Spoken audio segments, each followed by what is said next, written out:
Čaute lidi, tady Aviatik a vítám vás u dalšího videa. Dneska si ukážeme stavbu Suchoj Su-1722M4. Tady ho máme. Díváme se na něj. Vezmeme si ze začátku světlé šedou barvu.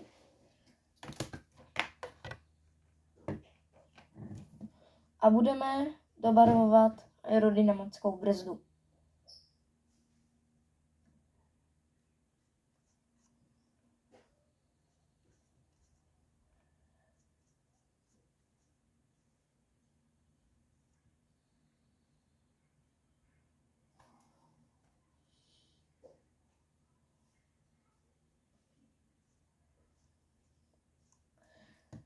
Poté, co máme ji, zavřeme, umyjeme.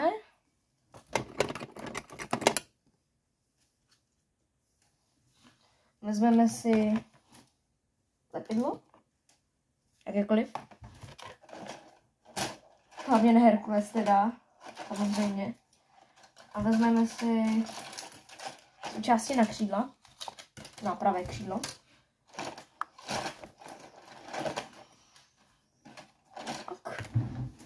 A budeme lepit.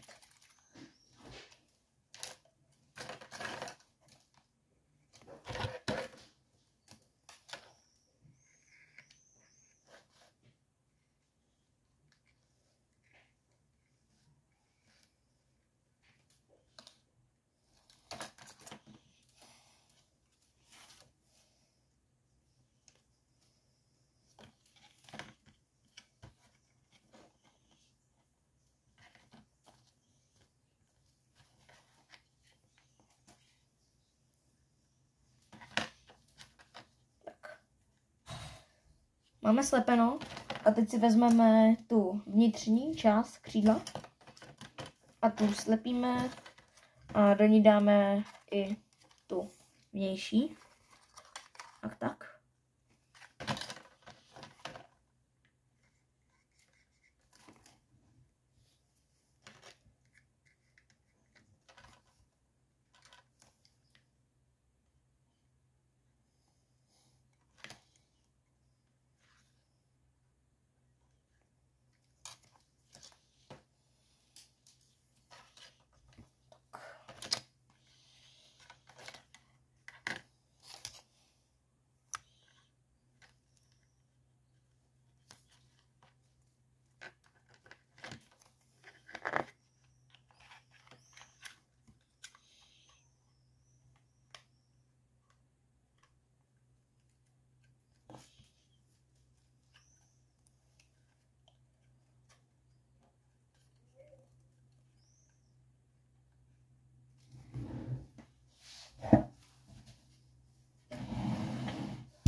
Jak máme dolepeno, necháme uschnout a pak nabarvíme.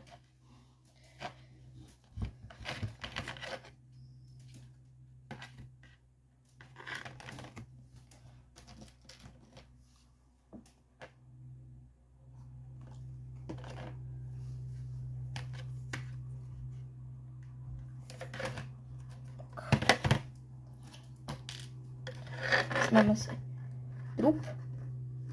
Naneseme lepidlo.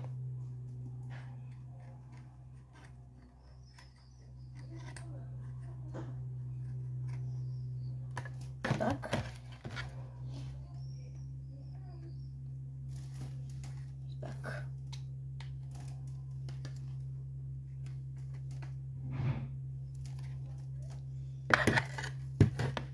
To bychom měli...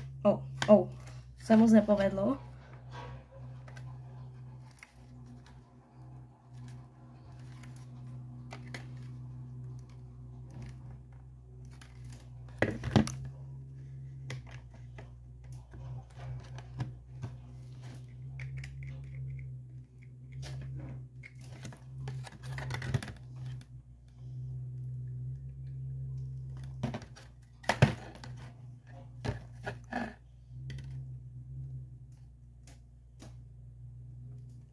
Důvod, proč začínáme už křídlem a ne trupem a křidálkama, je ten, že vlastně, že ty první díly jsem nezveřejnil. Nepovedlo se to nějak.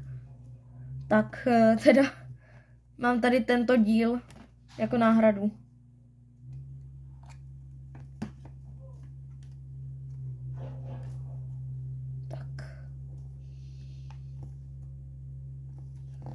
Myslím si, že takto bychom to možná mohli nechat už a na příští díl si asi nachystám to, že už to budu přebarvovat to křídlo a tak to asi přes noc nechám. Tak, lidi, mějte se, čau a bum.